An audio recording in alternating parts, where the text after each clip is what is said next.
The Transport Minister says parts of the northwest and east-west MRT lines will be closed on weekends in future. He says this is necessary to carry out major works like upgrading train signalling systems and maintenance.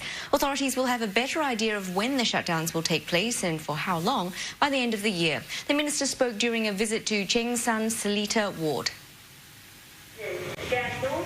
To prevent more breakdowns, Singapore's ageing rail infrastructure needs to be spruced up. The 20-year-old train signalling system is also being upgraded in phases to cut commuters' waiting times and boost train capacity. So temporary closures of some stations for upgrading works and maintenance will be the norm in the next few years. If we were to do the upgrading using only the hours available to us now between the revenue service period, I think every night you may have at most 3.5 or so hours, and by the time you set up, remove that to make sure that you can start the system the next day, it leaves very little time for such major upgrading works. Now, planned closures of train stations for works to be carried out has been done before. In 2010, stations in Western Singapore were shut, so modification works to the Jurong East station could be carried out. And this was done over 2 weekends. Mr. Lui gave the assurance that commuters will be told in advance about the planned closures. And there'll be alternative transport arrangements for affected MRT stations. Most commuters we spoke to say the temporary closure of train stations is a necessary inconvenience. They should give us more transparency on when the closures will be and what measures they're going to take. If there are any more buses that are serving the area.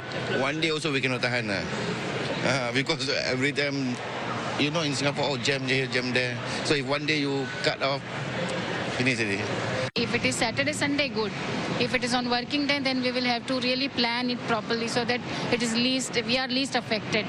At the dialogue with residents, Mr. Lui also addressed concerns on the 1.1 billion Sing dollars government funding to buy buses for SBS Transit and SMRT. If you want this enhanced standard of the more buses, but you don't want government to put in the money, what needs to happen? What needs to happen is that fares, we think, on average, will have to go up by 15 cents.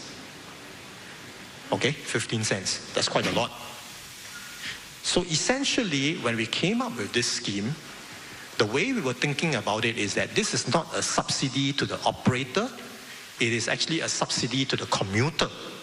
On the recent move to raise the age limit for taxi drivers from 73 to 75, Mr. Lui said there are no plans to extend it to bus drivers.